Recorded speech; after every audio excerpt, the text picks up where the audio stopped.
අයිබෝවන් කියලා පිළිගන්නවා මගේ YouTube channel එකට. ඉතින් අදත් ලස්සන වීඩියෝ එකක් අරගෙන ආවා. ඉතින් ඔයාලා දැනටමත් දන්නවා අද අපි මේ කොහෙද ඇවිල්ලා ඉන්නේ කියලා. අද අපි ඇවිල්ලා ඉන්නේ සුන්දර දඹුලු පුරවරයට. ඉතින් අද අපි බලන්න බලාපොරොත්තු වෙනවා ඓතිහාසික දඹුල්ල රාජ මහා විහාරය. දඹුල්ල ගැන කතා කරනකොට කණ්ඩලම වැව නම් අමතක කරන්න බෑ. ඉතින් මේ ඔයාලට පේන්නේ සුන්දර කණ්ඩලම වැව. දඹුලු විහාරයට යන්න කලින් ඒ සුන්දරත්වය විඳ ගන්නත් අමතක කරන්න එපා. සෝබාදහම එක්ක ගත කරන මේ වගේ මොහොත අපේ ජීවිතවලට ලොකු සතුටක් එක් කරනවා. ඒ වගේම මේ සුන්දරත්වය ඔයාලත් එක්ක බෙදා ගන්න ලැබීමත් ලොකු සතුටක්.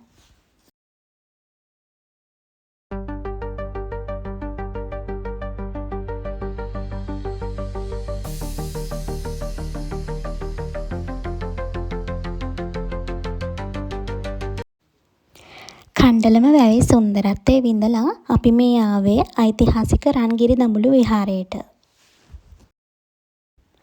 ඉතින් අපිට මෙහිදී ලෙන් විහාර, බුද්ධ ප්‍රතිමා විශාල සංඛ්‍යාවක්, පුරාණ බිතු සිතුවම්, රජවරුන්ගේ දායකත්වයෙන් නිර්මාණය වූ උරුමයන් සහ තවත් අලංකාර දර්ශන බොහෝමයක් දැක ගන්න පුළුවන්.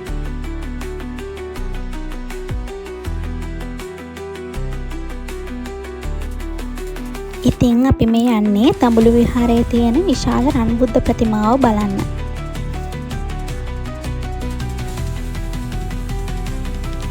රන් පැහැයෙන් දිදුලන මෙම අලංකාර ප්‍රතිමාව දඹුල්ලේ ප්‍රසිද්ධම දර්ශන අතරින් එකක් වෙනවා.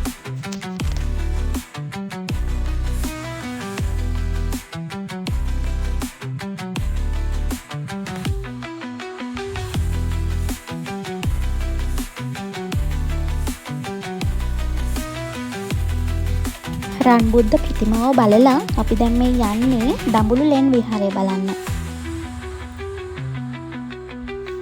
පහළ සිට ලෙන් විහාරයට දුර සාමාන්‍යයෙන් විනාඩි 20ක් 25ක දුරක් අපිට නගින්න ඕනේ.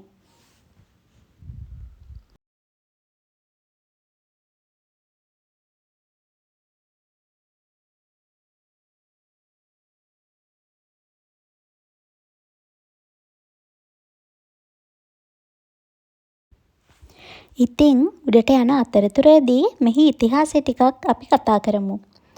මෙම ඓතිහාසික දඹුලු ලෙන් විහාරය ආරම්භ කර ඇත්තේ වළගම්බා රජතුමාගේ කාලයේදී. එය ක්‍රිස්තු පූර්ව 1 වන සියවසේදී වෙනවා. පසුව විවිධ රජවරුන්ගේ දායකත්වයෙන් මේ තවත් අලංකාර කර අද අපට දැකගත හැකි පූජනීය උරුමයක් බවට පත් වෙනවා. එමෙන්ම දෙස් විදෙස් සංචාරක ආකර්ෂණයද අඩුවක් නම් නැහැ.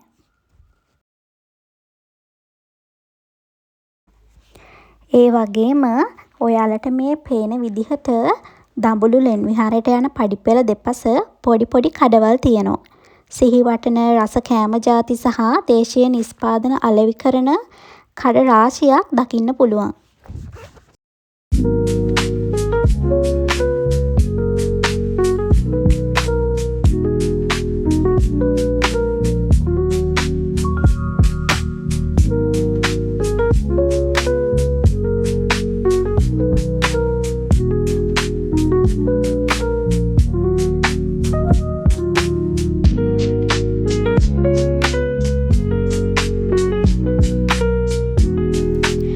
ගල්ලෙන් බලන්න යනකොට උදේ කාලේ හෝ හවස් යාමයේ ගල් පර්වතයට නැගීම සුදුසු වෙනවා.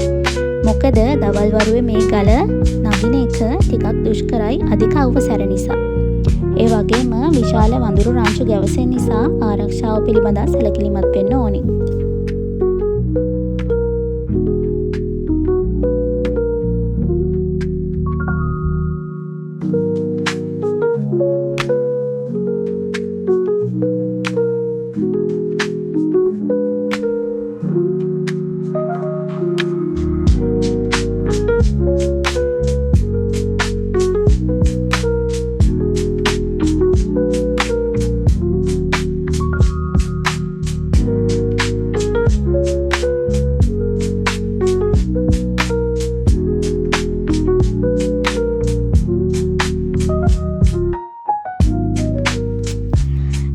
විහාරය යනු බෞද්ධ උරුමයක් මෙන්ම ශ්‍රී ලංකාවේ ප්‍රෞಢ ඉතිහාසය සහ පුරාතන කලාකරුවන්ගේ දක්ෂතා ලොවට කියාපාන කදිම සාක්ෂියක්.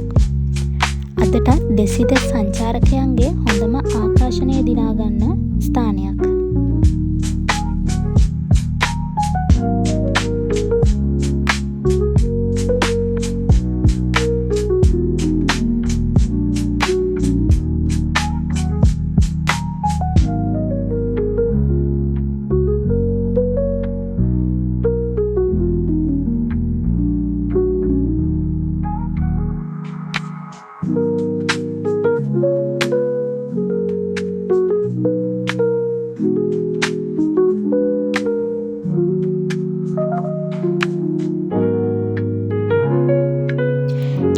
දඹුලු ගල නගින අතරතුර මේ ලස්සන දර්ශනය දැක ගැනීමට පුළුවන්. මේ පර්වතන මුදුනේ සිට අවට ලස්සන දැක ගැනීමට හැකිවන අතර ඈතින් සීගිරිය දැක බලා ගන්නත් පුළුවන්.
ඔන්න ඉතින් අපි පඩිපෙළ නැගගෙන දඹුලු ලෙන් විහාර භූමියට ආවා.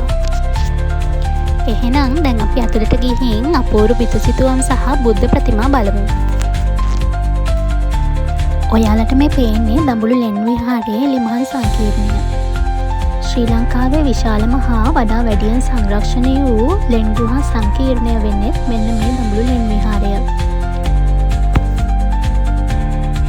ක්‍රිස්තුපූර්ව 7 වන සියවස තරම් ඈත අතීතයකට හිමිකම් කියන මෙය ශ්‍රී ලංකාවේ අතිශයින් චමත්කාරජනක ලෙන් විහාරය කියලා හඳුන්වන්න පුළුවන්.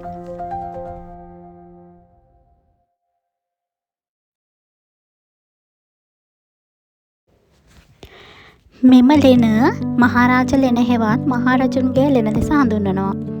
මෙම ලෙනෙහි හිටපිළිම වහන්සේ 16 නමක් බුදු පිළිම වහන්සේලා 49කට අමතරව විෂ්ණු දෙවියන්ගේ පිළිමද සංරක්ෂණය කොට පවතිනවා.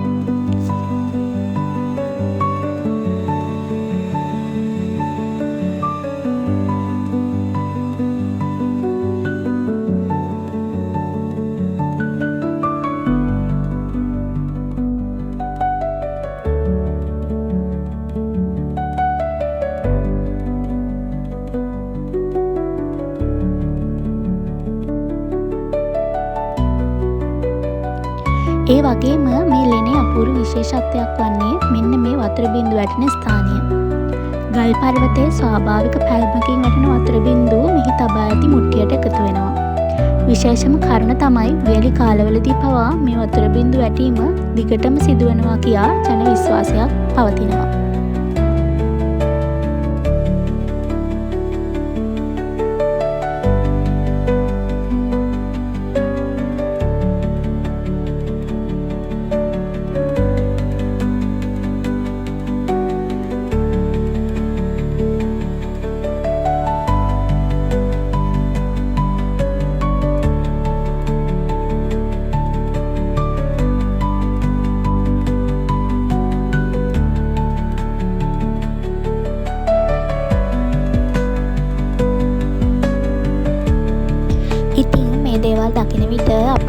උරුමය වටිනාකම අපිට කොයි තරම්ද කියලා වචන වලින් විස්තර කරන්න බෑ.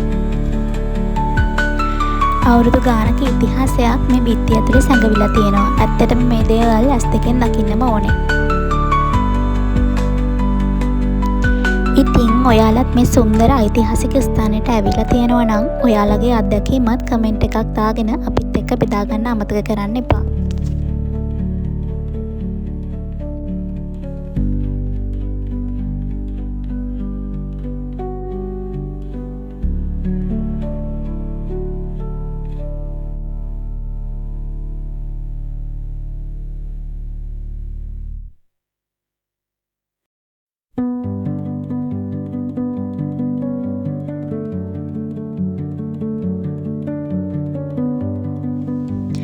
ඉතින් අද අපේ දඹුලු ලෙන් විහාර ගමන මෙතනින් අවසන් කරනවා. ඔයාලත් දන්න වැඩිපුර තොරතුරු තියෙනවා නම් අදහසක් ලියන්නත් අමතක කරන්න එපා. ඒ වගේම මේ වීඩියෝ එකට ඔයාලා කැමති නම් ලයික් එකක් කමෙන්ට් එකක් දාලා channel එක subscribe කරන්නත් අමතක කරන්න එපා.